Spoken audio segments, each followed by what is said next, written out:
कहिए कहाँ तक हुआ था? अच्छा, लगाए है ना? अच्छा, तो आज तीसरा चैप्टर का प्रश्न हो जाएगा। कितना बहुत ज्यादा प्रश्न है, शायद इसमें 300 प्रश्न है। और 300 प्रश्न इसलिए है कि यह चैप्टर काफी ज्यादा इम्पोर्टेंट है और कोई भी एग्जाम हो इस चैप्टर से क्वेश्चन ना रहे ऐसा हो नहीं सकता है। इस चैप्टर से 1 या 2 क्वेश्चन रहते ही रहते हैं, लेकिन सबसे बड़ी सवाल है कि उसका क्या होगा जिसको अब तक एक और दूसरा चैप्टर क्वेश्चन नहीं याद हुआ है, उसको कौन बचाएगा? तो मेरा जो काम था वो तो कर दिए हैं। हमने चैप्टर को अच्छा से नहीं समझा है क्या? पहला और दूसरा चैप्टर को ठीक से डिस्कस किए है कि नहीं किए? अभी भी ऑनलाइन पढ़ा हुआ, कोई भी जाकर फिर से उसको देख सकता है। पहला और दूसरा चैप्टर को ना सिर्फ डिस्कस किए बल्कि प्रश्न हम क्लास में आप लोगों को करवा रहे, नहीं तो हम करवाते प्रश्न नहीं करवाते हैं। विद्यार्थी खुद कहता है कि इतना डीप में जाकर कर ही देते तो क्वेश्चन करवाने के क्या जरूरी है, तब उसको समझाते हैं कि क्या जरूरी है। तो आज तीसरा चैप्टर का क्वेश्चन को तो हम खत्म कर ही देंगे और हमको लगता है कि जो सीरियस होकर तीसरा चैप्टर जितना क्लास हुआ है किया होगा तो 80 से 90% क्वेश्चन बन गया होगा। क्या बन गया होगा? बाकी 10% से तो किसी से नहीं बनता है। ठीक है, क्लास में बताते हैं तभी बनता है, तो उसके लिए टेंशन नहीं लेना। लेकिन 80 से 90% क्वेश्चन बन गया होगा दोस्तों। लेकिन पहला और दूसरा अब तक जिनको याद नहीं हुआ है, समझ जाइए रेस में नहीं है। रेस में बने रहना है तो अब पहला दूसरा नहीं, पहला दूसरा तीसरा तीनों चैप्टर के क्वेश्चन पर कमांड रखना।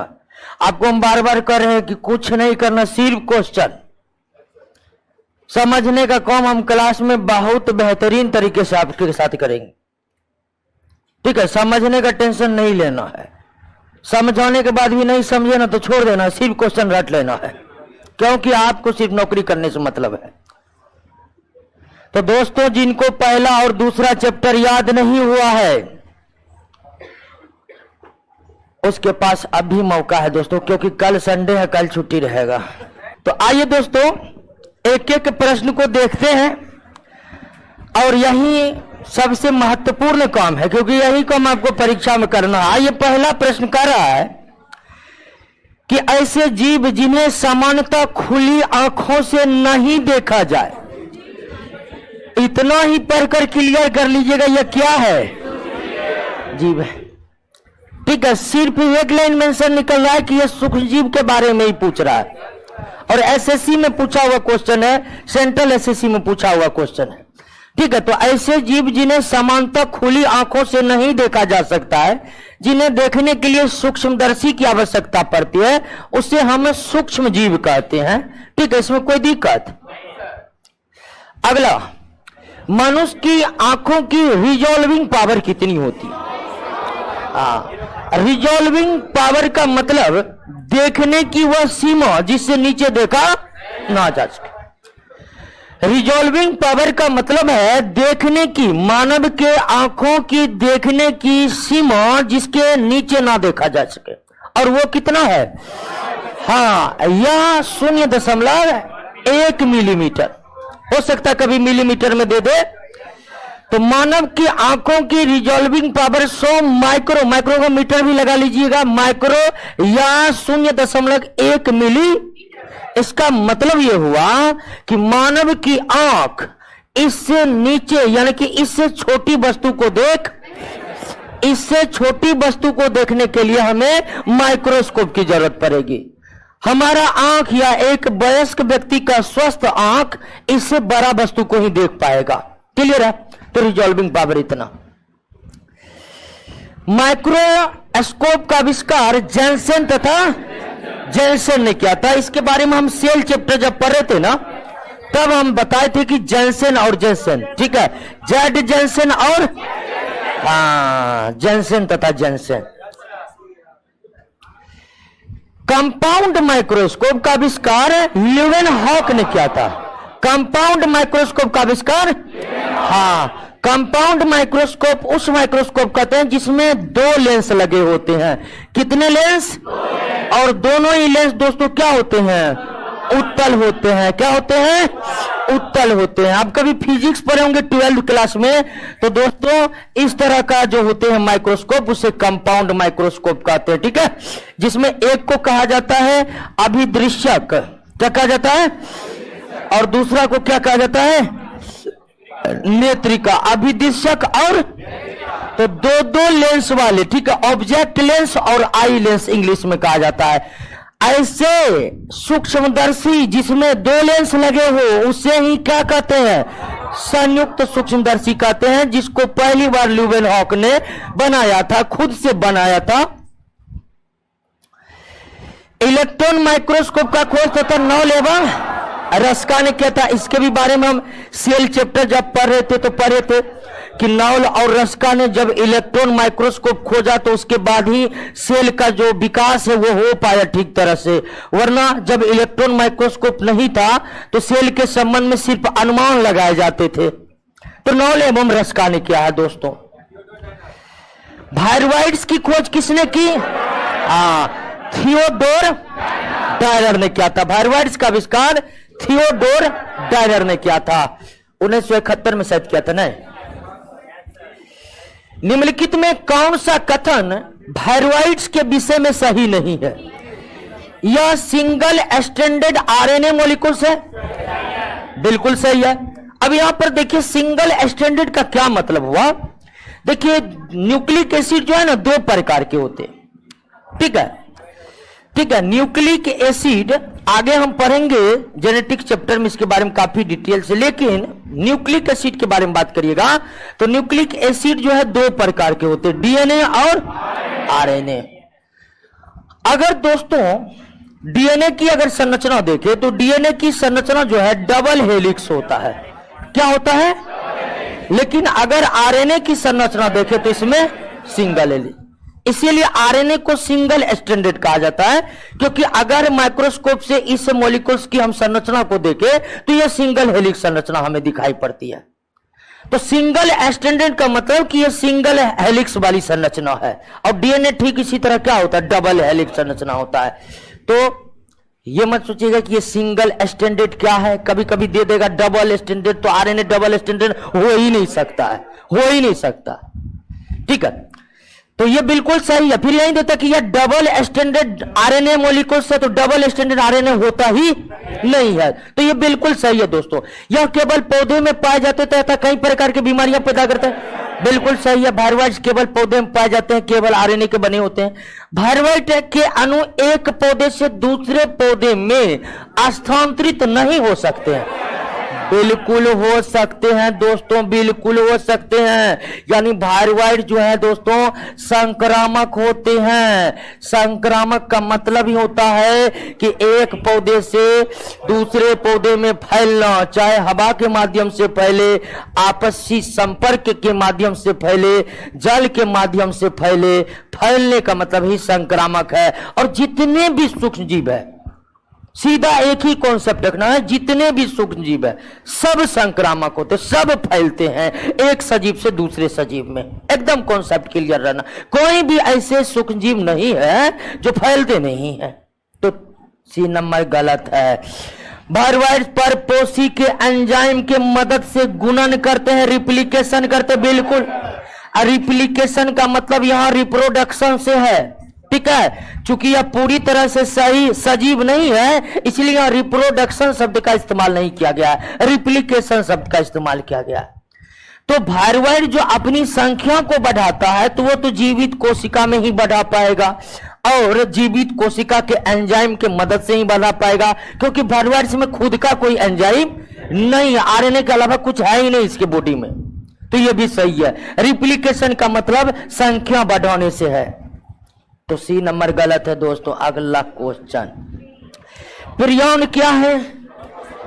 हाँ, असामान्य प्रोटीन अणु जो मस्तिष्क कोशिका द्वारा निर्मित होते हैं, ठीक है, मस्तिष्क कोशिका द्वारा निर्मित होता है, या निर्मित प्रियन संक्रामक, यानी कि बताए थे कि भेड़ और बकरी में जब प्रियन हो जाता है तो उसका मांस खाने से या स्वस्थ शरीर में भी पहुंच सकता है, यानी कि प्रियन निर्मित भी हो सकता है और बाहर से पहुंच भी सकता है। तो ये बिल्कुल सही है कि प्रियन असामान्य प्रोटीन अणु है जो मस्तिष्क कोशिकाओं द्वारा निर्मित होते हैं। और असामान्य इसको इसीलिए बताए थे कि सामान्य प्रोटीन अणु 20 अमीनो एसिड के बने होते हैं।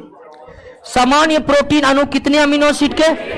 20 अणु के, जबकि प्रियन कितना? 254 अमीनो एसिड का बना होता है। 254 अमीनो एसिड का बना होता है।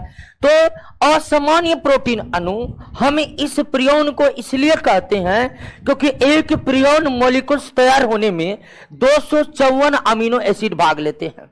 और सामान्य प्रोटीन की बात करें तो सामान्य प्रोटीन बस 20 अमीनो एसिड के बने होते, 20। तो इसका आंसर बी हो जाएगा।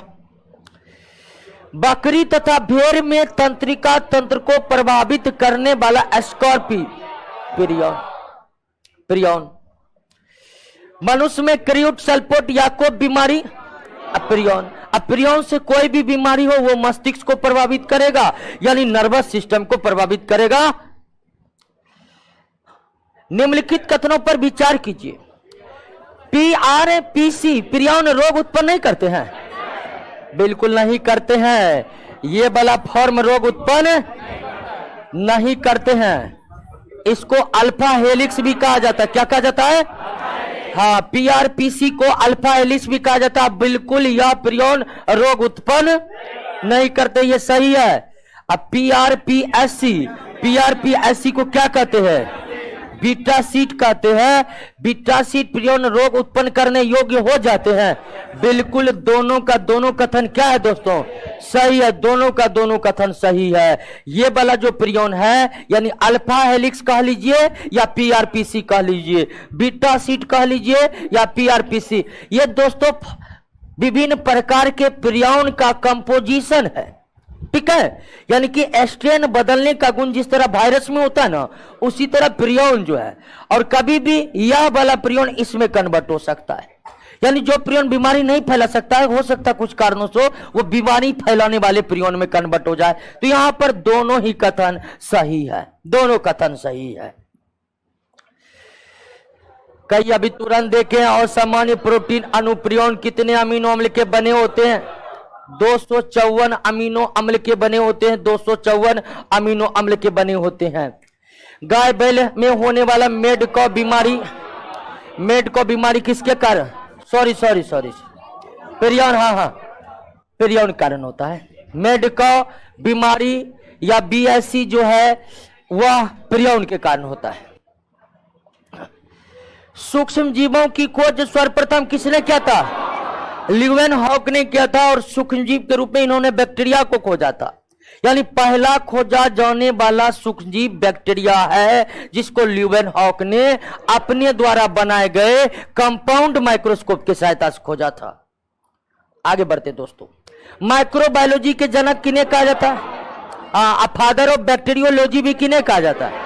हाँ, माइक्रोबायोलॉजी के जनक, जीवाणु विज्ञान के जनक, दोनों ही ल्यूवेनहॉक को कहा जाता है, क्योंकि इनके खोज से ही पता चला कि आंख से नहीं दिखने वाले भी ढेर सारे जीव होते। नहीं तो पहले किसी को पता नहीं था कि ऐसे भी जीव हो सकते हैं। आगे निम्नलिखित कथनों पर विचार कीजिए, और पहला कथन यह है कि सूक्ष्म जीवों की श्रेणी होगा, श्रेणी में सभी एक कोशिकीय सजीव को रखा गया। बिल्कुल सही है। हालांकि सूक्ष्मजीवों के श्रेणी में ऐसे भी जीव को रखा गया जिनमें कोशिका नहीं है, जो नॉन सेलुलर है। जैसे हम प्रियन के बारे में पढ़े, हम वायरस के बारे में पढ़े, उसके बाद हम वायरस के बारे में पढ़े, उनमें कोई कोशिका था ही नहीं। तो सूक्ष्मजीवों के श्रेणी में तो यूनिसेलुलर है ही, एक कोशिकीय है ही, बिना कोशिका वाला भी है, और बिना कोशिका वाला अब तक कितना है? 3 है। तो यह भी याद रखिएगा, पहला कथन बिल्कुल सही है। कुछ बहुकोशिकीय सजीव जैसे कवक और कुछ शैवाल भी सूक्ष्मजीव के श्रेणी में आते हैं। बिल्कुल, इसके बारे में हम जिक्र किए थे कि कवक जो है आंखों से दिखने वाले जीव, हालांकि कुछ कवक एक कोशिकीय भी होते हैं। शैवाल जो भी है वो भी उन्हें सूक्ष्मजीव के श्रेणी में रखा गया है। ठीक है, लेकिन ये अपवाद है, और सिर्फ इसी के संबंध में है और किसी के संबंध में नहीं है, तो यह सही है। सूक्ष्म जीव सर्वव्यापी होते हैं, बिल्कुल होते हैं। जीवाणु के बारे में तो हम यही पहला कथन यहीं पढ़े थे कि जीवाणु सर्वव्यापी होते हैं, लेकिन एक बात याद रखना है कि सभी सूक्ष्म जीव सर्वव्यापी नहीं होते हैं, ठीक है। सूक्ष्मजीव सर्वव्यापी होते हैं और सर्वव्यापी सूक्ष्मजीव में हम दो का नाम, एक बैक्टीरिया और दूसरा कवक। कवक भी पढ़ रहे थे तो बताए थे कवक भी सर्वव्यापी होते हैं, लेकिन उतने नहीं जितने जीवाणु होते हैं। तो फिलहाल ये भी कथन क्या है, तो तीनों कथन यहां पर क्या है दोस्तों, सही है। तीनों का तीनों कथन सही है। निम्नलिखित में कौन सा कथन सही नहीं है? सभी वायरस परजीवी होते हैं, सभी वायरस परजीवी होते हैं, बिल्कुल होते हैं। उसको अकेला रहने का क्षमता कौन है जो रहेगा, वो दूसरे के कोशिका पर ही आश्रित रहेगा, बिल्कुल सही कथन है। वायरस भोज्य पदार्थों के लिए परपोषी पर ही निर्भर होते हैं, बिल्कुल। वायरस प्रोटीन और न्यूक्लिक एसिड से मिलकर बने होते हैं, तो इसका मतलब गलत यही ना है। वायरस में श्वसन की क्रिया होती है, ये गलत है, सरासर गलत है दोस्तों, गलत है। आगे, होस्ट कोशिका के बाहर वायरस जब कण के रूप में रहता तब उसे क्या कहते हैं, विरियन। यानी वायरस के रूप में तब है, या वायरस की प्रकृति वायरस वाली तब है जब वो एक जीवित कोशिका के भीतर है। जीवित कोशिका से बाहर कर देंगे वायरस को तो वो एक नॉन लिविंग थिंग्स की तरह काम करेगा, एक पार्टिकल की तरह काम करेगा। ऐसे ही पार्टिकल्स को क्या कहा जाता है, विरियन कहा जाता है। नेक्स्ट, पौधे में विषाणु द्वारा उत्पन्न बीमारी का अध्ययन, विषाणु द्वारा उत्पन्न बीमारी का अध्ययन सर्वप्रथम, हाँ, तंबाकू। तंबाकू में क्या गया था, ठीक है। तंबाकू में मोजाइक बीमारी वायरस द्वारा होता है, इसका पता किसने लगाया, आइबेनोस्किन लगाया, ठीक है, आइबेनोस्किन लगाया। वायरस के द्वारा होता है आइबेनोस्किन। तंबाकू में मोजाइक बीमारी संक्रामक होते हैं, यह बस सबसे पहले किसने पता लगा था, एडोल्फ मायर ने। तंबाकू में होने वाला मोजाइक बीमारी संक्रामक होते हैं, यह पहले ही पता लगा लिया कौन, लेकिन एडोल्फ मायर ये नहीं पता लगा पाए कि यह बीमारी वायरस के कारण होता है, वायरस के कारण होता है। इसका पता किसने लगा, आइबेनोस्की को लगा। आगे दोस्तों, सर्वप्रथम रोगी पौधे से वायरस को रबेदार रूप में क्रिस्टलाइन फॉर्म में, यानी इससे पहले विरियन पढ़े थे ना, तो विरियन के रूप में कौन अलग किया, तो एस्टेनले ने अलग किया, ठीक है। WM एस्टेनले नाम था पूरा इसका, एस्टेनले। वायरस नॉन सेलुलर है। वायरस क्या दोस्तों, नॉन सेलुलर ऑर्गेनिज्म है, अकोशिकीय जीव है, यानी ना तो प्रोकैरियोटिक है और ना ही यूकैरियोटिक है, ना तो प्रोकैरियोटिक है ना ही यूकैरियोटिक है। क्लियर। निम्नलिखित कथनों पर विचार कीजिए। वायरस में श्वसन नहीं होता, बिल्कुल नहीं होता। अब वायरस में श्वसन क्यों नहीं होता है, तो वायरस में श्वसन को संपन्न कराने वाले कोई एंजाइम नहीं होता है। श्वसन के लिए एंजाइम का होना बहुत जरूरी है, तो वो नहीं होता। वायरस केवल जीवित कोशिका में ही जनन कर सकते हैं, बिल्कुल। दोनों का दोनों कथन क्या है दोस्तों, सही है, दोनों का दोनों कथन सही है। Tobacco Mosaic virus, tobacco Mosaic virus plant virus है, तो प्लांट वायरस में क्या रहता है, आरएनए। प्लांट वायरस में आरएनए, एनिमल वायरस में डीएनए। तो tobacco Mosaic virus plant virus है, तंबाकू के पौधे का वायरस है, तो उसमें आरएनए रहता है। हाँ, आरएनए रहता है तो रेट्रो वायरस, डीएनए रहता है तो एडिनो वायरस। निम्नलिखित में कौन सी बीमारी वायरस द्वारा नहीं होती है, डिप्थीरिया। डिप्थीरिया बैक्टीरिया के द्वारा होने वाला रोग है, ठीक है, बैक्टीरिया के द्वारा होने वाला रोग है, ये वायरस के द्वारा होने वाला रोग नहीं है। वायरस के कारण चेचक होता है, इन्फ्लुएंजा होता है, हर्पिस जनन अंगों पर होने वाला रोग है दोस्तों। तो डिप्थीरिया नहीं होता है, बैक्टीरिया से होता है। सर्वप्रथम विषाणु की खोज आइबेनोस्की ने किस पौधे में, तंबाकू के पौधे में किया था, बिल्कुल सही। पहला खोजा गया वायरस का नाम TMB था। विषाणु निर्जीव पदार्थ है, नहीं। सजीव पदार्थ है, नहीं। तो फिर क्या है, सजीव और निर्जीव के बीच ट्रांजिशनल ग्रुप। ट्रांजिशनल ग्रुप का मतलब होता है एकदम बीच वाला लक्ष्य। जैसे पीरियोडिक टेबल पढ़े हैं, पीरियोडिक टेबल पढ़िएगा ना, 3 से 12 तक को ट्रांजिशनल एलिमेंट कहा जाता है, क्योंकि एकदम बीच में है वो। ठीक है, पीरियोडिक टेबल आप पढ़िएगा तो पीरियोडिक टेबल में 1 से लेकर 18 तक है। ठीक है, 1 से लेकर कहां तक है? 18 तक है। तो उसमें 3 से जो 12 जो है दोस्तों, उसको ट्रांजिशनल एलिमेंट कहा जाता है। तो ट्रांजिशनल का मतलब एकदम बीच वाला।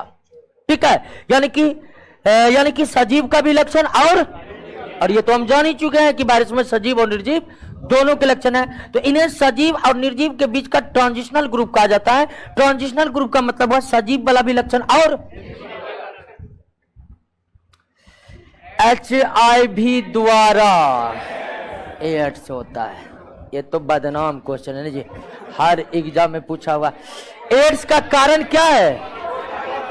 एड्स का कारण है T4 लिम्फोसाइट। क्या है? खास प्रकार का एंटीबॉडी है, खास प्रकार का एंटीबॉडी है। T4 लिम्फोसाइट की कमी हो जाती है एड्स में। ये T4 लिम्फोसाइट क्या है? तो ये एंटीबॉडी है। इसका क्या काम होता है? इसका काम होता है शरीर के इम्यून सिस्टम को बनाए रखना, और यही नष्ट हो जाते दोस्त।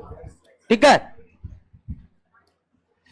एड्स फैलता है, हाँ, एड्स शारीरिक संपर्क से फैलता है। एड्स फैलने में ब्लड हो गया, लार हो गया, बॉडी फ्लूइड हो गया। ठीक है, तो उसके द्वारा, हाँ, लार के भी द्वारा फैल सकता है, ब्लड के भी द्वारा फैल सकता है। ठीक है, और शरीर का जो उत्तक लासिका है उसके भी द्वारा फैल सकता है दोस्तों। किसी भी प्रकार के बॉडी फ्लूइड से एड्स फैल सकता है। आगे बढ़ते हैं। एड्स देने वाले वायरस की पहचान 1981 में अमेरिका के लॉस एंजल्स में हुआ था, और भारत में कब हुआ था? 1986 चेन्नई में। ठीक है, तो सबसे पहले एड्स वायरस की पहचान 1981 में अमेरिका में हुआ था, और भारत में सबसे पहले एड्स का रोगी वर्ष 1986 मिला था, चेन्नई में मिला था। क्लियर है दोस्तों? एलिसा जॉन्च, तो आप जानते होंगे एड्स के लिए क्या जाता है, हालांकि जानते हैं उसे टीबी का भी जांच हो सकता है, लेकिन एलिसा जांच ज्यादातर एड्स के लिए ही चर्चित है। तो एड्स के लिए एलिसा का फुल फॉर्म क्या होता है, आगे क्वेश्चन है, उस पर हम आएंगे तो क्लियर हो जाएगा आपका प्रश्न। Highly active anti retroviral therapy, retroviral therapy combination anti retroviral therapy, ये किसके लिए दोस्तों? एड्स के लिए है। ठीक है, संबंध किस तथा ART का संबंध किस रोग से है? किस रोग से है? तो ये दोस्तों एड्स बीमारी के इलाज का तरीका है। ठीक है, भारत में एड्स रोगी को इलाज देने की जो तरीका है उसी का नाम है H हार्ट काट आर्ट, जो भी कह लीजिए एड्स। तो याद रहेगा, नाम ही ऐसा है कि पता चल जाएगा। राष्ट्रीय एड्स नियंत्रण संगठन की स्थापना सन 1992 में किया गया था। अभी एड्स के संबंध में किसी भी तरह का नियम कानून सब कौन बनाता है? यही राष्ट्रीय एड्स नियंत्रण संगठन। क्लियर है? 1992 में भारत सरकार द्वारा राष्ट्रीय एड्स नियंत्रण कार्यक्रम की शुरुआत कब की गई?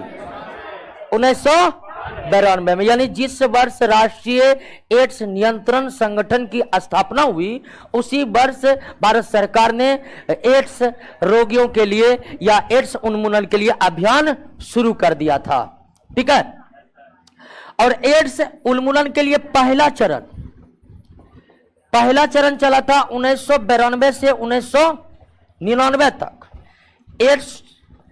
एड्स के लिए दूसरा चरण, यानी कि एड्स रोगी के एड्स रोग को भारत से दूर करने के लिए दूसरा जो चरण चला था वो 1999 से लेकर 2006 तक चला।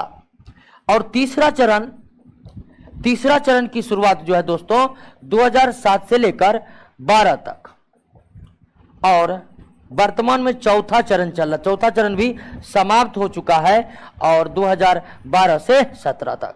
तो अब तक एड्स उन्मूलन के लिए सरकार 4 चरण चला चुके हैं, और हर चरण का अपना एक खास लक्ष्य होता है। उसको पूरा करने के लिए ये, जैसे चौथा चरण का लक्ष्य था कि एड्स को जड़ से समाप्त कर देना, लेकिन ये तो हो नहीं सकता दोस्तों। कौन 1990 में होगा। एड्स नियंत्रण कार्यक्रम की शुरुआत 1992 में किया गया। ठीक है, पहला चरण कब चला? 1992 से, और दूसरा चरण 99 से 2006, तीसरा चरण 7 से, और चौथा चरण 12 से 17। तो एड्स नियंत्रण कार्यक्रम के अब तक 4 चरण सरकार चला चुके हैं। यानी शुरुआत 1992 में हुई और उसी वर्ष हुई जिस बार राष्ट्रीय एड्स नियंत्रण संगठन की स्थापना की गई। क्लियर है? निम्नलिखित में कौन वायरस से फैलने वाली बीमारी है? इनमें सभी है दोस्तों, सभी, डेंगू, येलो फीवर, पित्त ज्वर, चिकनगुनिया, सब वायरस के कारण। जापानी इंसेफेलाइटिस एक प्रकार का विषाणु जनित रोग है दोस्तों, विषाणु जनित रोग है। पहली बार जापान में फैला था, इसलिए इसका नाम जापानी इंसेफेलाइटिस है। जापानी इंसेफेलाइटिस रोग के संबंध में कौन सा कथन सही है? या विषाणु जनित है? बिल्कुल है। या क्यूलेक्स प्रजाति के मच्छरों से फैलता? बिल्कुल। क्यूलेक्स प्रजाति की तरह से फाइलेरिया भी फैलता है। फाइलेरिया एक बीमारी है जो कृमि के कारण फैलता है, वो भी, उसका भी फैलने का कारण है क्यूलेक्स मच्छर। यह भी सही है दोस्तों। यह रोग सुअरों के माध्यम से भी फैलता है? बिल्कुल, सुअरों के माध्यम से भी फैलता है और क्यूलेक्स प्रजाति के मच्छर काटने से भी फैलता है। सारे के सारे कथन आपका क्या है? सही है। सारे के सारे कथन आपका क्या है दोस्तों? सही है। निम्नलिखित में किसमें कोई एंजाइम नहीं होते हैं? विषाणु में कोई एंजाइम नहीं होते हैं, और प्रियॉन में कोई एंजाइम नहीं होते हैं, वायरवाइट में कोई एंजाइम नहीं होते हैं। सीधा याद रखना है, जो नॉन सेलुलर है उसमें एंजाइम नहीं है। सेलुलर होने के बाद ही एंजाइम की व्यवस्था होगी, तो इसमें विषाणु होगा। विषाणु वृद्धि कर सकता है केवल और केवल जीवित कोशिका में, चाहे पौधे का हो चाहे जंतु का हो। विषाणु निर्जीव माने जाते हैं क्योंकि ये क्रिस्टलाइज हो सकते हैं। बिल्कुल, इसीलिए श्वसन नहीं होता, इसलिए भी यानी कि लगता यही होगा आंसर। कोशिका के बाहर इसमें उपापचय, उपापचय मतलब मेटाबॉलिज्म, उपापचय का मतलब मेटाबॉलिज्म, मेटाबॉलिज्म का मतलब होता है दोस्तों, ऐसे डिटेल आगे हम पढ़ेंगे जब एक्सक्रिएशन, उत्सर्जन चैप्टर आएगा। लेकिन समझ लीजिए थोड़ा सा उपापचय का मतलब क्या होगा। एक सजीव के शरीर को जिंदा बनाए रखने के लिए सजीव के शरीर के भीतर कई तरह के रासायनिक अभिक्रियाएं लगातार चलती रहती है। उदाहरण के लिए जब हम भोजन खाते हैं तो पाचन चलता है हमारे शरीर में, उस दौरान कई रिएक्शन होते हैं। श्वसन की अभिक्रिया होती है कोशिकाओं के भीतर, उस दौरान भी कई रिएक्शन होते हैं। तो शरीर को जिंदा बनाए रखने के लिए जितने भी तरह के रासायनिक अभिक्रिया एक सजीव के शरीर के कोशिकाओं में लगातार होते रहता है, उसी को सम्मिलित रूप से क्या कहते हैं? उपापचय कहते हैं। यानी उपापचय उन समस्त रासायनिक अभिक्रियाओं का सम्मिलित स्वरूप है जो सजीव को जिंदा बनाए रखने के लिए लगातार होते रहना अति आवश्यक है। तो कोशिका के बाहर इसमें उपापचय क्रिया नहीं होती है, बिल्कुल नहीं होती है। कोशिका के बाहर एकदम निर्जीव बन जाता है। तो इसका आंसर इनमें से सभी होगा। विषाणु सजीव माने जाते हैं क्यों? इसका आकार और संरचना भिन्न भिन्न होता है, जनन कर सकता है, उत्परिवर्तन, बिल्कुल इन सभी कारणों से, इन सभी कारणों से विषाणु को क्या माने जाते हैं? सजीव माने जाते हैं, क्योंकि इसका आकार और संरचना भिन्न भिन्न होता है। जनन कर सकता है, सबसे बड़ा कारण तो यह कि जनन कर सकता है, इसलिए सजीव माना जा सकता है। और जनन भी केवल जीवित कोशिका के भीतर करेगा। टीएमवी मतलब टोबैको मोजाइक वायरस, ठीक है, ये विषाणुओं से संबंधित है, विषाणुओं के प्रजनन से संबंधित नहीं है। देखिए गलत करवाने के लिए कैसा ऑप्शन सेट किया है, ठीक है। हर बारी मारेगा, मार देगा सी क्या। अब जिसको बहुत याद है टीएमबी बहुत बार याद कर लिया है, हो सकता है कि टीएमबी नाम सुने और एकदम शरीर के अंदर पूरी तरह से उल्लास भर जाए कि तो क्वेश्चन आसान है, तुरंत सी मारकर निकल गए हैं क्या। हाँ, तो इसीलिए एक बार तो क्वेश्चन परीक्षा में पढ़वे करिए, चाहे कुछ क्वेश्चन क्यों न पूछता है, ठीक है। एकदम कितना भी हल्का से हल्का क्वेश्चन हो, एक बार क्वेश्चन को पढ़ना ही पढ़ना है, क्योंकि जानते हैं 2-3 नंबर गलत सबको होता है। हर कोई भी ऐसा स्टूडेंट नहीं है कि जो आता है कहता है कि सर 1-2 क्वेश्चन जानते थे गलत कर बैठे। जानने वाला क्वेश्चन गलत नहीं होगा अगर क्वेश्चन को एक बार पढ़ लेंगे। अभी हम पूरा पढ़े, हमको तो पता है बार बार करवा रहे हैं, लेकिन हम भी अगर मारते एकदम तेजी से तो सी मार कर निकल जाते। टीएमबी मतलब विषय। तो इसीलिए दोस्तों पूरा प्रश्न एक बार पढ़ना है, चाहे यही भारत का राजधानी कहाँ है फिर भी उसका पढ़ लीजिए। दिल्ली की जगह नई दिल्ली तो नहीं सेट के लिए है, ठीक है। सार्स क्या है? सार्स विषाणु जनित रोग है। इसका फुल फॉर्म होता है सेवरे एक्यूट रेस्पिरेटरी सिंड्रोम। और ये भी कोरोना वायरस फैमिली से उत्पन्न होने वाला रोग है, ठीक है। तो सार्स क्या है? तो सार्स विषाणु जनित रोग है जिसका full form severe acute respiratory syndrome होता है, यानी कि श्वसन तंत्र का रोग है। और यह रोग भी कोरोना वायरस परिवार के द्वारा फैलता है, और इसको भी सबसे पहले चाइना ने ही फैलाया था। चाइना को मत बोलिए, अमेरिका बहुत हल्ला कर रहा था कि तुम कोरोना फैलाया है। चाइना को बहुत गाली दे रहा था डोनाल्ड ट्रंप जब थे। कभी वो प्रेस कॉन्फ्रेंस करके चाइना को 2 बार सुना देते कि कोरोना फैलाया। चाइना को भी नहीं रह गया, याद दिला दिया 1981 में एड्स कौन फैलाया है, ठीक है। कल के एक तो हम कोरोना फैलाए नहीं है, फैलाए हैं तो ये कौन बड़ा रोग है? आप जो रोग फैलाए हैं उसका तो अभी तक कुछ नहीं हुआ है, ठीक है। तो 1981 वाला याद दिला दिया अमेरिका चाइना ने, और उसके बाद राष्ट्रपति बदल गया, उसके बाद चाइना तेना बंद हो गया, हाँ, ठीक है। आलू में मोजाइक रोग वायरस के कारण, ठीक है, ध्यान रखिएगा। मोजाइक रोग में पत्तियों पर असर होता है, ठीक है। और आलू में नहीं, मोजाइक दिखे सीधा वायरस को खोज लीजिए। जहां भी मोजाइक होगा ना, चाहे आलू में हो, टमाटर में हो, गन्ना में हो, कहीं पर भी हो, ठीक है, तो वो किसके कारण होगा? विषाणु कारण होगा। पत्तियां खराब होते हैं इस रोग में, पत्तियों के क्लोरोफिल नष्ट हो जाते हैं। किस रोग का कारण वायरस है? आलू का लीफ रोल, लगता है सब है क्या? सब है ना, बिल्कुल सब है।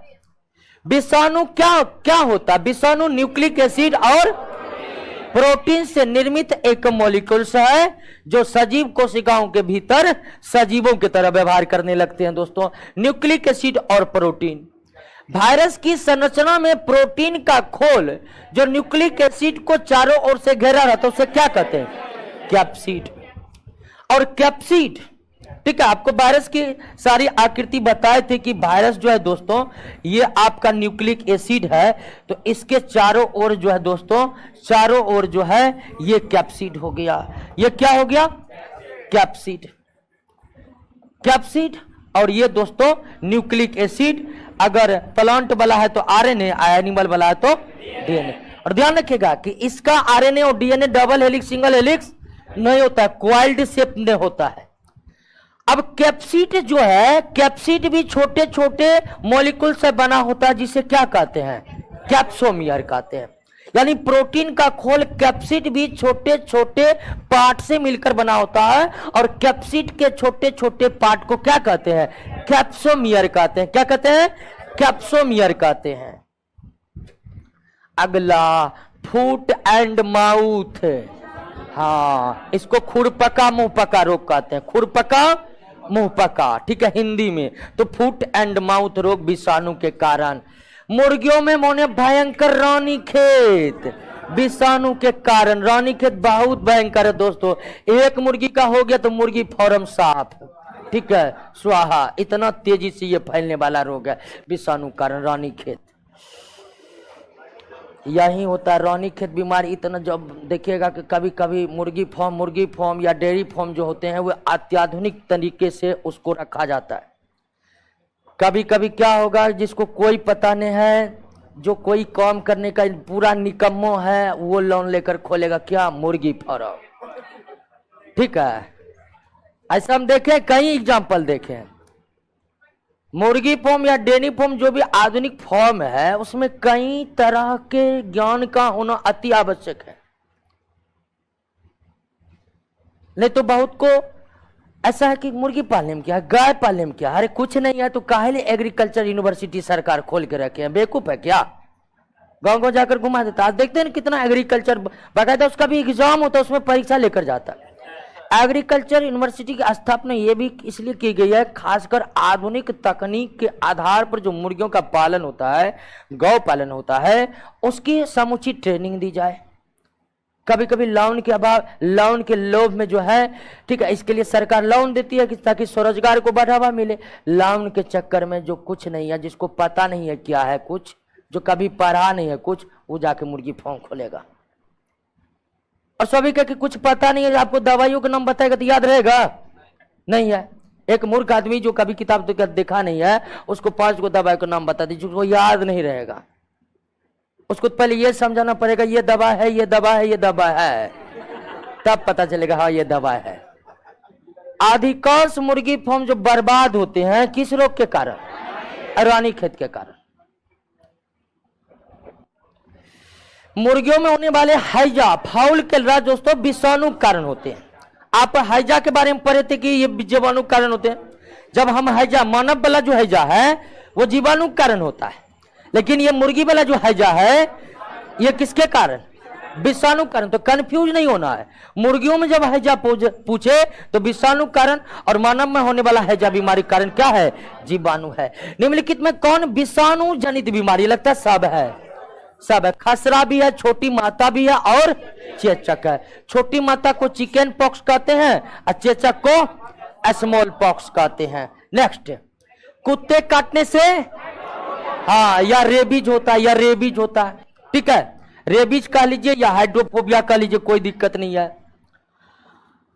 अगला क्वेश्चन, चेचक के टीके का विकास लुई पास्चर ने कहता, हालांकि इनके टीके को अब काफी ज्यादा संशोधित कर दिया गया था, क्योंकि आपको बताए थे इनके टीके में लोग 14 सुई था, हाँ, लोग कुत्ता से कम डरने लगा था, टीका से ज्यादा डरने लगा था, ये स्थितियां हो गई थी। तो इनके टीके को अब काफी ज्यादा संशोधित कर दिया गया। विषाणु क्या होते दोस्तों, अकोष की, क्या, ओ सॉरी, 1 मिनट लगता है, हाँ हाँ, चेचक का एडवर्ड जेनर है, चेचक का, रेबीज का लुई पास्चर है, सही कर लीजिए। चेचक का जो है ना एडवर्ड जेनर था, चेचक का एडवर्ड जेनर था। एडवर्ड जेनर ने टीके का खोज किया था, और एडवर्ड जेनर ने जिस टीके का पहली बार खोज किया था वो चेचक था, लुई पास्चर रेबीज का था, रेबीज का। आगे आते दोस्तों, विषाणु क्या है, तो नॉन सेलुलर है, पहले से हम क्लियर कर चुके हैं, नॉन सेलुलर, हिंदी में अकोशिकीय है, यानी कोई कोशिका नहीं है। दोस्तों आगे बढ़ते हैं, किस रोग को भारत में पूरी तरह से उन्मूलन कर दिया, कब, 1977 में ही दोस्तों चेचक को पूरी तरह खत्म कर दिया गया। और किसको खत्म कर दिया गया है, पोलियो को भी पूरी तरह से खत्म कर दिया गया, ठीक है, चेचक पोलियो खत्म। रेबीज क्या है, विषाणु जनित रोग है, रेबडो वायरस के कारण होने वाला एक विषाणु जनित रोग है।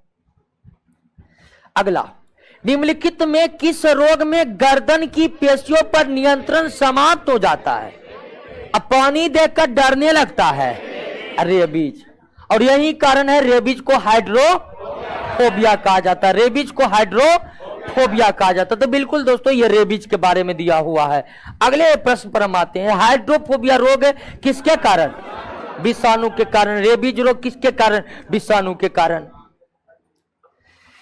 एवियन इन्फ्लुएंजा यानी बर्ड फ्लू H5N1। और दोस्तों ये मैक्सो वायरस है, कौन वायरस है, ये मैक्सो वायरस के विभिन्न स्ट्रेन है, H5N1 जैसे बर्ड फ्लू और स्वाइन फ्लू। इसके बाद ये होगा सर, स्वाइन फ्लू में H1N1, ठीक है, H1N1। ओसेल्टा मिविर नामक दवाई जो है दोस्तों स्वाइन फ्लू में यूज होता है। ठीक है, वो सोल्टामिविर स्वाइन फ्लू में यूज होता है। क्लियर है? अब ये दोस्त, ये रटने वाला सवाल है, ठीक है। कभी कभी दवाई का नाम आ जाता है परीक्षा में, अब दवाई का नाम क्या हो तो डॉक्टर ही दे सकता है, लेकिन ऐसे ऐसे प्रश्न आ जाए तो सीधा उसको रट लेना, कहिएगा कैसे यूज होता है, इस सब में कोई कॉन्सेप्ट नहीं है।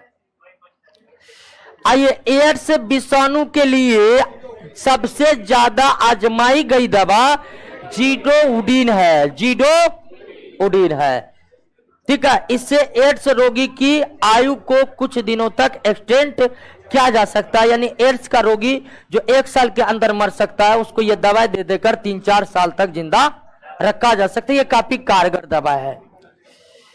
किस सूक्ष्म जीव के द्वारा हेपेटाइटिस बी विषाणु, हेपेटाइटिस कोई भी हो, ए से लेकर जी तक हो, ठीक है, सब किसके कारण फैलते हैं? विषाणु के कारण फैलते हैं। निम्नलिखित रोगों पर विचार कीजिए। इसमें विषाणु जनित, रेबीज विषाणु जनित रोग है, खसरा विषाणु जनित रोग है, फ्लू भी विषाणु जनित, इन्फ्लुएंजा का भी शॉर्ट में क्या कहते हैं? फ्लू। तो फ्लू का मतलब इन्फ्लुएंजा, लेकिन ट्रेकोमा बैक्टीरिया के द्वारा होने वाला रोग है। किसके द्वारा? बैक्टीरिया के द्वारा होने वाला रोग है। यह आंखों से संबंधित रोग है, जिसमें आंख हमेशा लाल रहते हैं, आंख हमेशा लाल लगते हैं। जब भी देखिएगा लगेगा व्यक्ति सुतिए को उठा है दोस्तों। तो 1, 2 और 3 देखिएगा। ट्रेकोमा कहीं कहीं पर दे दिया जाता है कि वायरस के कारण होता है, ऐसा बिल्कुल नहीं है। ट्रेकोमा आंखों से संबंधित रोग है जो बैक्टीरिया के कारण होता है। इस रोग का मेन लक्षण है आंख हमेशा लाल होते हैं। निम्नलिखित कथनों पर विचार कीजिए। सूक्ष्म जीवों द्वारा होने वाला रोग संक्रामक होते हैं? बिल्कुल होते हैं। संक्रामक का मतलब वह एक व्यक्ति से दूसरे व्यक्ति में फैलेगा किसी भी माध्यम से। बिल्कुल सही है दोस्तों, पहला कथन सही है। आनुवंशिक रोग संक्रामक नहीं होते? बिल्कुल नहीं है। आनुवंशिक रोग जो पीढ़ी दर पीढ़ी फैलते, जैसे हीमोफोलिया हो गया, कलर ब्लाइंडनेस हो गया, ठीक है, तो ये सब रोग संक्रामक नहीं होते हैं। आनुवंशिक रोग संक्रामक नहीं होते हैं। कुपोषण जनित रोग भी संक्रामक नहीं होते हैं। आनुवंशिक रोग, कुपोषण जनित रोग संक्रामक नहीं होते हैं। दोनों कथन क्या है? सही है। दोनों कथन क्या है दोस्तों? सही है। अगला प्रश्न पर आते हैं। मंकी फीवर हाल में ही फैला हुआ है, क्या किसके कारण? वायरस के कारण होता है। मंकी फीवर रोग वायरस के कारण होता है और ज्यादातर दोस्तों दक्षिण भारत में फैला हुआ है। अभी वर्तमान में जो है केरल, तमिलनाडु, ये सब दक्षिण भारत में काफी ज्यादा रोग फैल गया है। निम्न में किस सेट में सारी विषाणु जनित बीमारी है? किस सेट में सारी विषाणु जनित बीमारी है? तपेदिक तो टीबी को कहते हैं, और टीबी बैक्टीरिया के कारण। तो अब तो ये तो कैंसिल हो गया ना। मम्स वायरस के कारण, रेबीज, हर्पीज वायरस के कारण भी होगा दोस्तों। फिर इसमें आपको कैंसर जो है, कैंसर कई कारणों से हो सकते हैं, ठीक है, वायरस के कारण कोई नहीं है। तपेदिक तो भी होगा। निम्न कथनों से विचार कीजिए और एड्स संचरण होता है। एड्स संचरण लैंगिक संभोग से होता है? बिल्कुल। रक्तदान से होता है? मच्छर काटने से नहीं होता है। एड्स का मच्छर, प्लेसेंटा यानी अपराग संपर्क, बिल्कुल ठीक है। यानी कि ऐसे यानी कि शिशु का मां ही अगर एड्स पीड़ित है तो निश्चित तौर पर उनके शिशु भी एड्स से पीड़ित ही जन्म लेंगे। तो एड्स संचरण 1, 2 और 4, 1, 2 और 4। लेकिन मच्छर काटने से एड्स नहीं फैलता है, मच्छर काटने से एड्स नहीं फैलता है। क्लियर है दोस्तों? पोलियो का कारण है विषाणु है। अब पोलियो को पोलियो वायरस ही कहा जाता है। अगला प्रश्न, साल का टीका पोलियो के लिए, पोलियो के टीके का खोज जॉन साल्क ने किया था। किसने? जॉन साल्क ने किया था। इसीलिए पोलियो के टीका को साल्क टीका कहते हैं। लेकिन साल्क का जो टीका था दोस्तों, कैसा टीका है? इंजेक्टेड है, ठीक है। अब पोलियो ड्रॉप का खोज जो है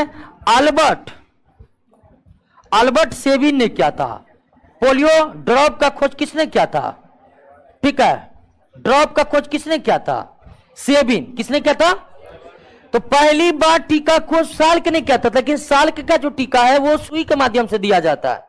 अभी भी जितने भी विकसित देश हैं, अमेरिका, फ्रांस, ब्रिटेन, जर्मनी, वहां पर पोलियो के टीका सुई के माध्यम से लगाए जाते हैं, ठीक है। लेकिन विकासशील देशों में, ठीक है, सस्ते होने के कारण पोलियो ड्रॉप का इस्तेमाल किया जाता है। ड्रॉप का खोज अल्बर्ट सेविन ने किया था, ठीक है।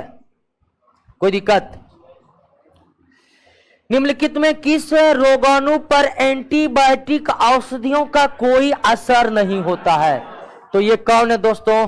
विषाणु है। विषाणु पर कोई एंटीबायोटिक का असर नहीं होता है। त्वचा एवं आंखों के सफेद भाग पीला, तो इसका मतलब जॉन्डिस, और जॉन्डिस का मतलब हेपेटाइटिस। पीला होना जॉन्डिस कहलाता है, और जॉन्डिस का मतलब दोस्तों हेपेटाइटिस है। नेक्स्ट, निम्नलिखित में कौन वैसे श्रेणी का रोग है जिनके उपचार के लिए दिए गए औषधि से केवल रोग के लक्षण ही ठीक होते हैं? रोग के लक्षण ही ठीक हो पाते हैं, मूल रोग नहीं पाते हैं। ऐसे बीमारी वायरस वाला बीमारी होगा। आपको बताए थे कि अधिकांश वायरस जनित रोगों का इलाज लक्षण आधारित किया जाता है। तो लक्षण आधारित इलाज वायरस वाला बीमारियों का होता है। तो अब खोजिए किसमें कौन सा रोग वायरस के कारण होता है। हाँ, तो इसका आंसर सिर्फ इन्फ्लुएंजा नहीं हो सकता, बल्कि वायरस के द्वारा फैलाए जाने वाले सभी रोग, वायरस के द्वारा फैलाए जाने वाले सभी रोग इस प्रश्न का आंसर हो सकता है। फिलहाल हमारे पास तो इन्फ्लुएंजा, मलेरिया प्रोटोजोआ के कारण, फाइलेरिया एक कृमि के कारण फैलता है, ट्यूबरकुलोसिस बैक्टीरिया के कारण फैलता है दोस्तों। तो इन्फ्लुएंजा होगा हमारा आंसर। एडवर्ड जेनर ने किसका खोज किया था? टीका का। और इन्होंने चेचक के टीका का खोज किया था। नेक्स्ट, टीका एंटीजन होता है दोस्तों। टीका क्या होता है? हाँ, एंटीजन, एंटीजन। नेक्स्ट, संक्रमित रक्त, शुक्राणु तथा मां के दूध से ये, इसका कोई नहीं होगा, इसका आंसर होगा एड्स। एड्स होगा। क्लियर है? इसमें कोई ना मलेरिया होगा, ना रेबीज होगा, ना पोलियो होगा, ना डायरिया होगा। इसका आंसर एड्स होगा। लिख लीजिए, लिख लिए। आगे बढ़ जाते हैं दोस्तों। फिजियोथेरेपी द्वारा किस रोग की तीव्रता को कम किया जा सकता है? पोलियो। आपको बताए थे कि पोलियो में पैर और हाथों की जो न्यूरॉन कोशिका है उसका मस्तिष्क से रिलेशन टूट जाता है, इसीलिए मस्तिष्क का हाथ और पैरों पर कंट्रोल खत्म हो जाता है। तो फिजियोथेरेपी के द्वारा उस खत्म हो गए, यानी कि कोई काम लायक ना रह गए हाथ और पैर में, कुछ ज्यादा मूवमेंट कराया जाता। तो फिजियोथेरेपी पोलियो। कौन सा कथन सही नहीं है? पर यह हेपेटाइटिस बी विषाणु काफी कुछ एचआईवी के तरह ही संचारित होता है। बिल्कुल, एचआईवी रक्त के द्वारा संचारित होता है, हेपेटाइटिस बी भी रक्त के द्वारा संचारित होता है। बिल्कुल सही कथन है। हेपेटाइटिस सी का टीका होता है, बी का टीका नहीं है दोस्तों। हेपेटाइटिस बी का ही टीका है, सी का टीका। यही कथन क्या है? इसका मतलब बाकी सब सही है। क्लियर है ना? आगे बढ़े। निम्नलिखित रोगों में कौन टाइगर मच्छर जो है एडीज मच्छर को कहते हैं? एडीज मच्छर को ही दूसरा क्या कहा जाता है? टाइगर। तो टाइगर मच्छर द्वारा संचारित नहीं होता है, जापानी इंसेफ्लाइटिस। अभी इससे पहले हम पढ़ चुके हैं, यह किस मच्छर के द्वारा होता है? क्यूलेक्स मच्छर। टाइगर मच्छर को किस नाम से जानते हैं? एडीज एजिप्टी भी कहा जाता है। एडीज एजिप्टी, एडीज एजिप्टी मच्छर होता है। तो जापानी इंसेफेलाइटिस जो है वह एडीज एजिप्टी या टाइगर मच्छर के द्वारा नहीं, बल्कि किस मच्छर के द्वारा फैलता है? क्यूलेक्स मच्छर के द्वारा। इससे पहले प्रश्न में क्लियर किए थे। अगला प्रश्न, चेचक वेरियोला। चेचक वेरियोला 1977 में भारत से खत्म। कौन सा विकल्प सही नहीं है? देखिए एकदम क्लियर कट है। मिक्सो वायरस इन्फ्लुएंजा फैलाता है, प्लेग जीवाणु के द्वारा होने वाला रोग है। प्लेग जीवाणुओं के द्वारा होने वाला रोग है। यही कथन आपका सही नहीं है, यानी आंसर इसका डी होगा। मिक्सो वायरस कौन रोग फैलाते हैं? इन्फ्लुएंजा फैलाते हैं। कौन रोग फैलाते हैं?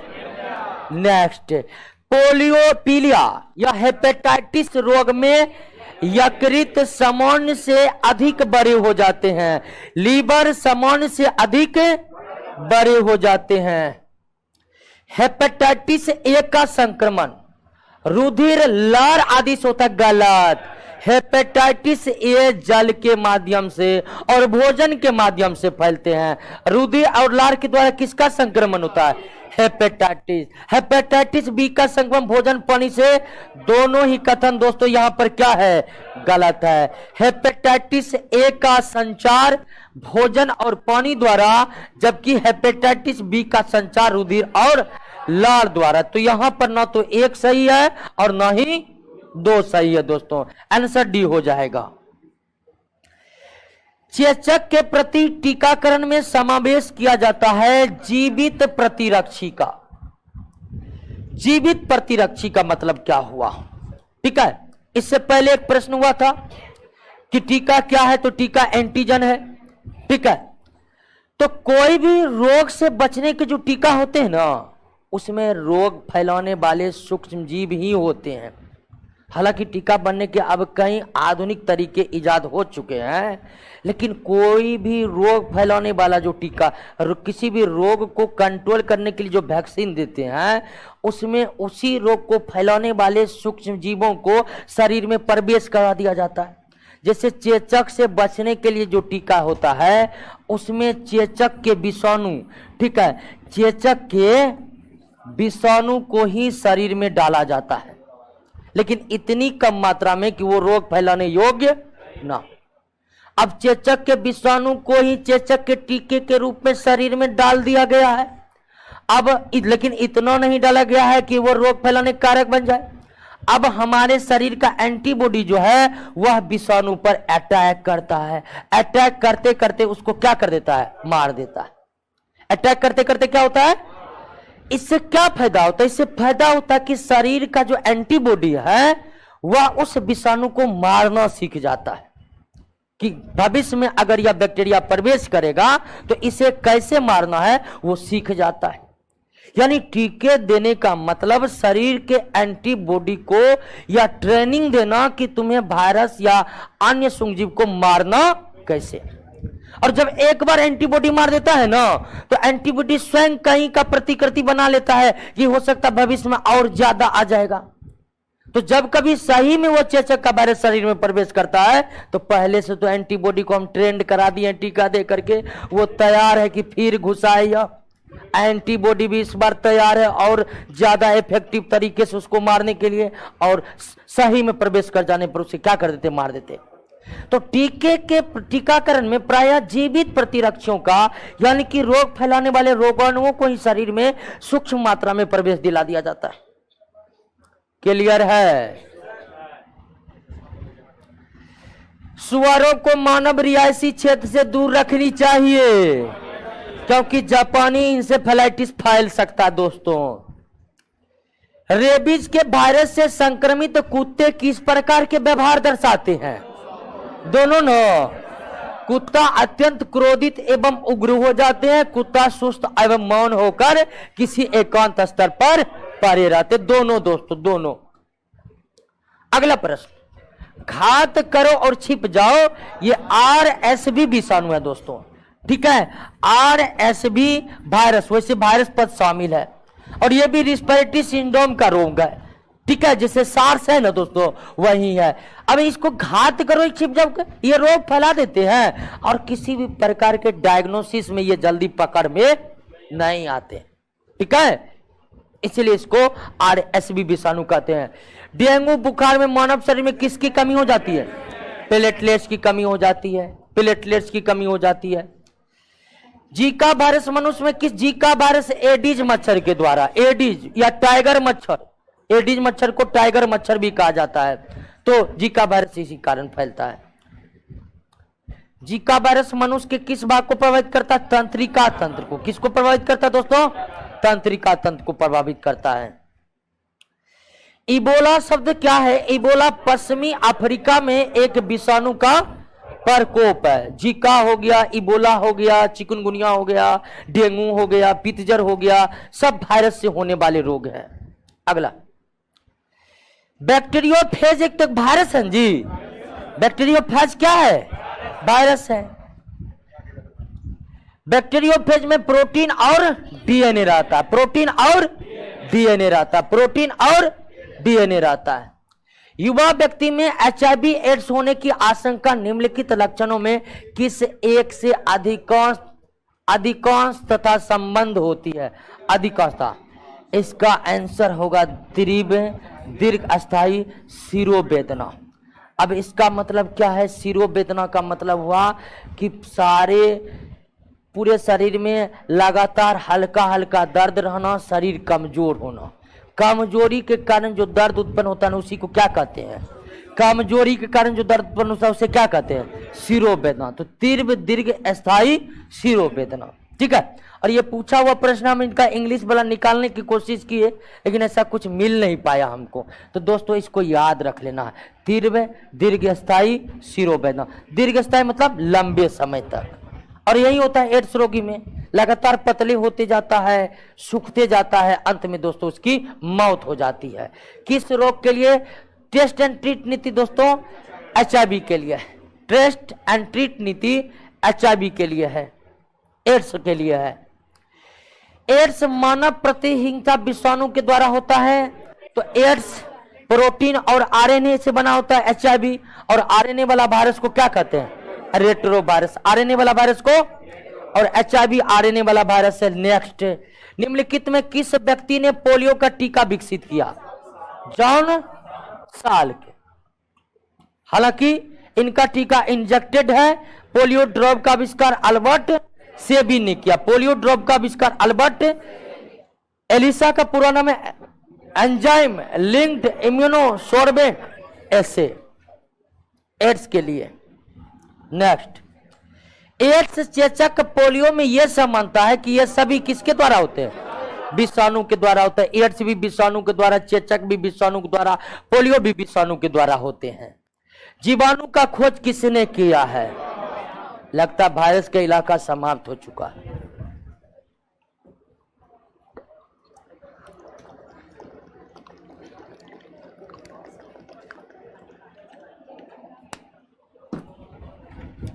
चलिए दोस्तों, अब जीवाणु का प्रश्न है, ठीक है। प्रश्न भी आपको एक जगह कर दिए, सारा वायरस वाला क्वेश्चन एक जगह कर दिए, बैक्टीरिया वाला क्वेश्चन एक जगह कर दिए हैं।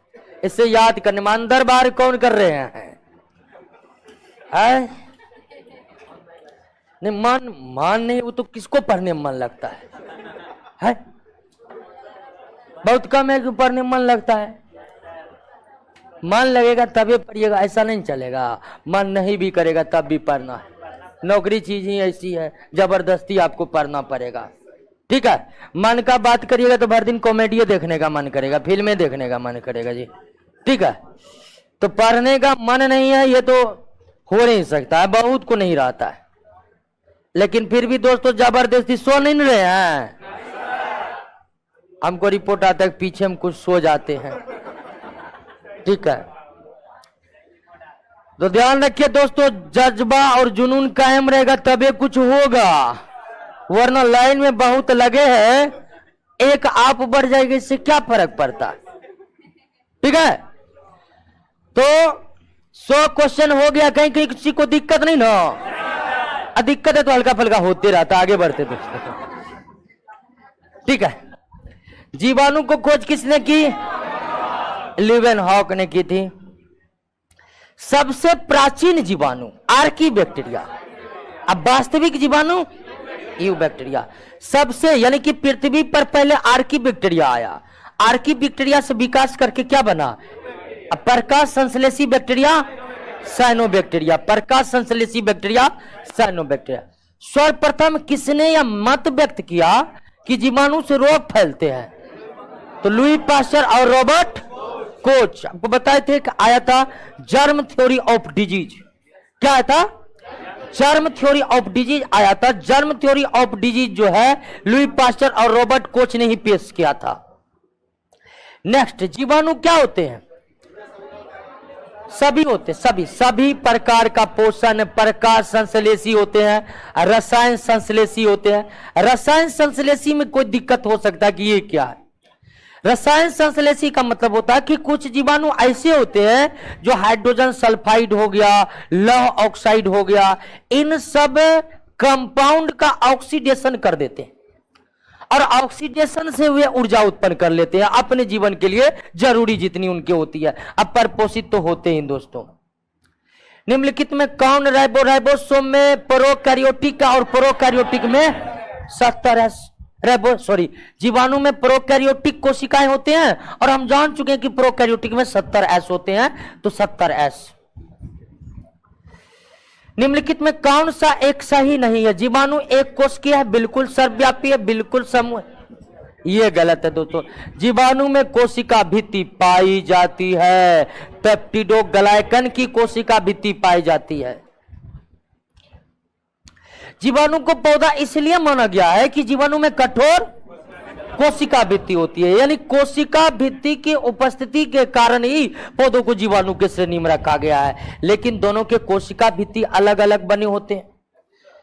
पौधे की बात करें, पौधे की कोशिका भित्ति सेलुलोज के कारण बनी होती है, जबकि बैक्टीरिया का पेप्टिडोग्लाइकन की बनी होती है, बताए हुए हैं। जीवाणु से संबंधित निम्न कथनों में कौन सा सही है? सभी जीवाणु स्वपोषी होते, गलत। साइनोबैक्टीरिया स्वपोषी होते हैं। सभी जीवाणु विविध पोषी हेट्रोट्रोपिक होते, नहीं, कुछ स्वपोषी भी होते हैं। यह सही है दोस्तों, सबसे सटीक कि अधिकांश जीवाणु विविध पोषी होते हैं। विविध पोषी को भी इंग्लिश में दोस्तों हेटेरोट्रोपिक कहते हैं। क्या कहते हैं? या विविध पोषी को हिंदी में परपोषण कहा जाता है। क्या कहा जाता है? परपोषण कहा जाता है, परपोषण कहा जाता है। ठीक है, तो विविध पोषी या परपोषण में कंफ्यूज नहीं करना है। ठीक है, दोनों को इंग्लिश में हेटेरोट्रोपिक करना है।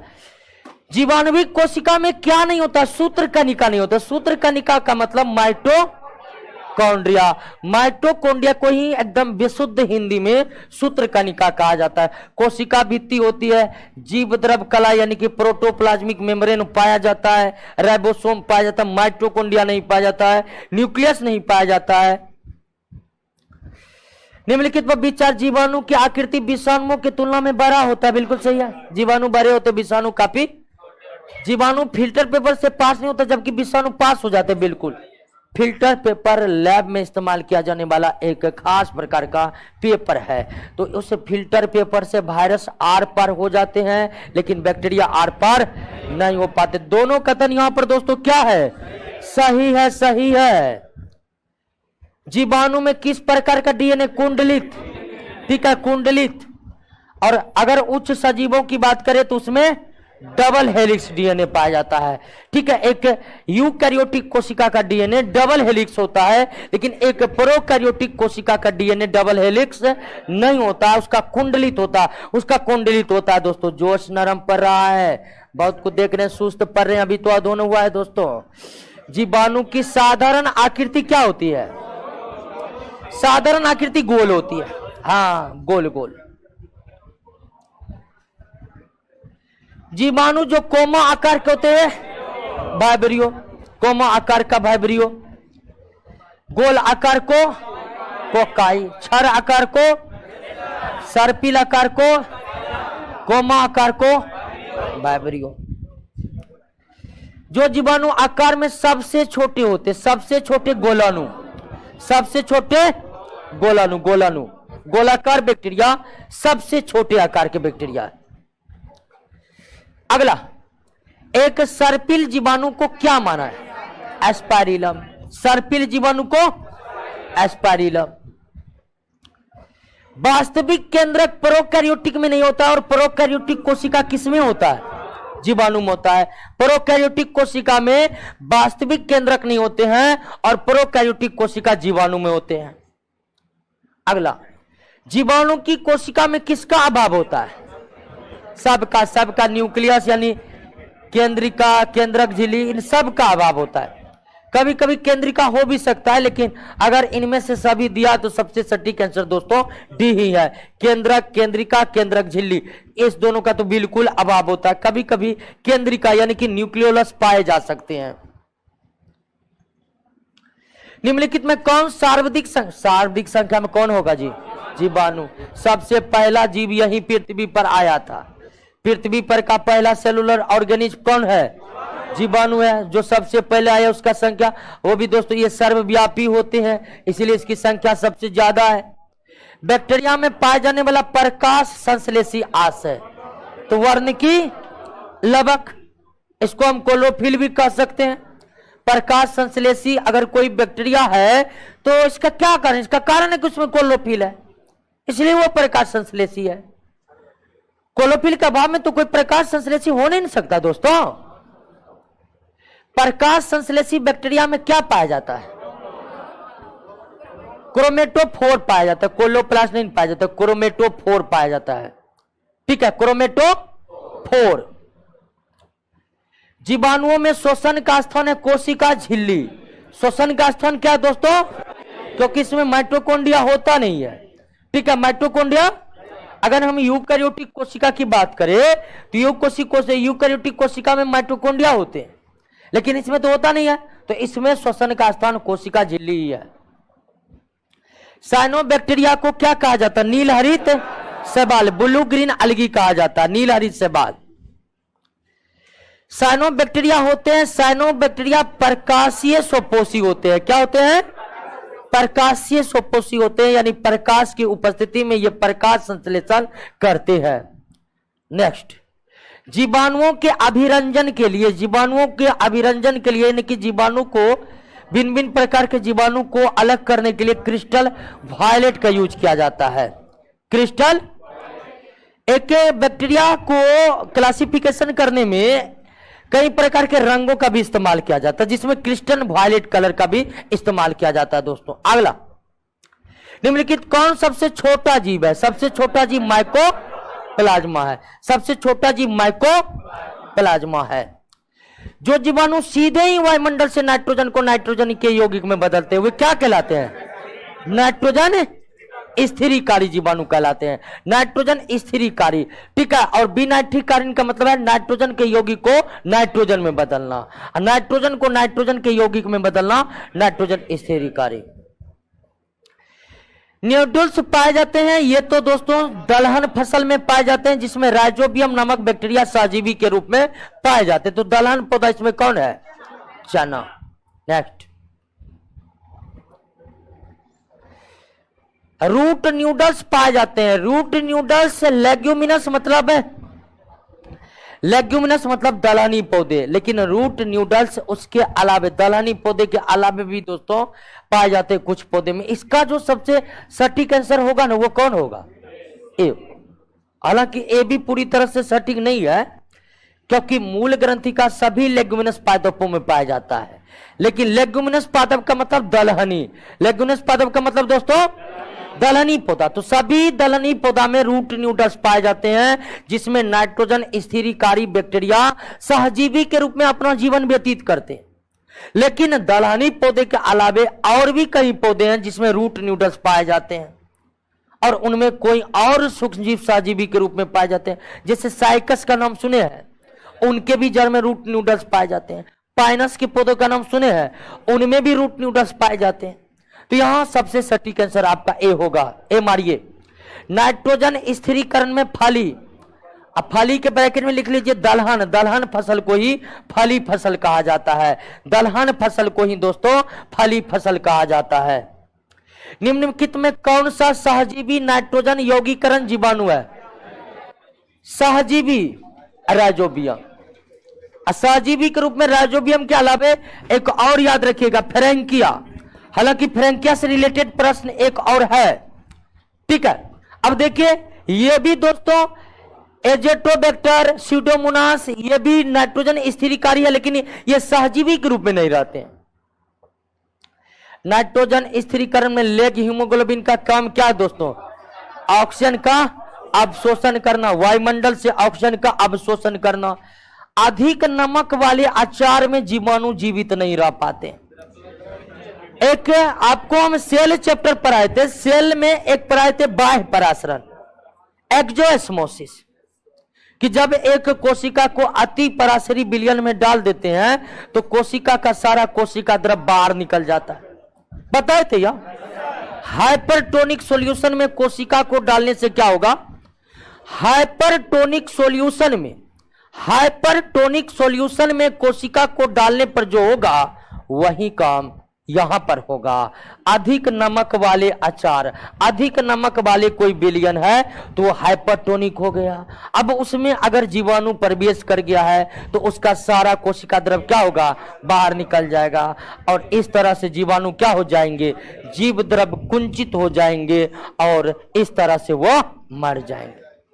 कोई दिक्कत? और जीव द्रव कुंचन का भी परिभाषा हम सेल वाले चैप्टर में पढ़ाए थे। एक बार देखिएगा, दो चीज, हाइपरटोनिक सॉल्यूशन के बारे में और प्लाज्मोलाइसिस के बारे में, यानी जीव द्रव कुंचन के बारे में। यहां पर प्रशीतन होगा, वो के जगह तो होगा प्रशीतन, रेफ्रिजरेशन। तो प्रशीतन खाद्य परीक्षण में मदद करता। आप फ्रिज में रखते हैं भोजन को तो कुछ लंबे समय तक वो सुरक्षित रखता है, क्यों? तो इस अवस्था में जैव रासायनिक अभिक्रिया की दर क्या हो जाती है, कम हो जाती है। और जैव रासायनिक अभिक्रिया का दर कम होगा तो कोई भी सूक्ष्म जीव जो भोजन को खराब करेगा उसका संख्या बढ़ना भी क्या हो जाएगा, कम हो जाएगा। और संख्या पर्याप्त नहीं बढ़ेगा तो वो भोजन खराब कर पाएगा, नहीं कर पाएगा दोस्तों। तो कोल्ड स्टोर में या फ्रिज में यही होता है कि जो भी सूक्ष्म जीव है वह इतने कम तापमान पर कोई एक्टिविटी कर नहीं पाते हैं, वो अपनी संख्या बढ़ा नहीं पाते, यानी प्रजनन कर नहीं पाते हैं। और जब संख्या नहीं बढ़ेगा तो कोई चीज खराब हो नहीं कर पाएगा दोस्तों। नेक्स्ट, जीवाणुओं को पौधा माना गया, ये क्वेश्चन रिपीट हो गया, डबल बार है। कठोर कोशिका भित्ति होने के कारण और कोई कारण नहीं है। बैक्टीरिया में पाए जाने वाले छोटे छोटे बालों के समान संरचना को पिलाई या फिम्बरी कहते हैं। याद रखने वाला तथ्य है, इसको हम याद रखेंगे कि बैक्टीरिया के कोशिका झिल्ली में पाए जाने वाले छोटे छोटे बालों की समान की रचना को हेटेरोसिस्ट दोस्तों साइनोबैक्टीरिया में पाया जाता है। हेटेरोसिस्ट साइनोबैक्टीरिया में पाए जाने वाला एक विशेष प्रकार की कोशिका है जो इसे जनन में मदद करते हैं। किसमें? जनन में मदद करते हैं। ठीक है, सिर्फ और सिर्फ हेटेरोसिस्ट साइनोबैक्टीरिया में ही पाए जाते हैं। साइनोबैक्टीरिया का अतिरिक्त किसी और बैक्टीरिया में हेटेरोसिस्ट नहीं पाए जाते दोस्तों। निम्नलिखित में कौन सा जीव पीपीएलओ, पीपीएलओ का मतलब होता है, पीपीएलओ का मतलब होता है organism, like pleuropneumonia, organism like pleuropneumonia. और ये दोस्तों सबसे छोटा बैक्टीरिया जो माइकोप्लाज्म है उसी को पीपीएलओ कहा जाता है। Organism like pleuropneumonia, organism like pleuropneumonia, PPLO. यह सबसे छोटे आकार के बैक्टीरिया, सबसे छोटे आकार का बैक्टीरिया माइकोप्लाज्मा है, इसी को पीपीएलओ कहा जाता है। सबसे छोटे आकार की बैक्टीरिया माइकोप्लाज्मा है, इसी को पीपीएलओ कहा जाता है। ओके दोस्तों।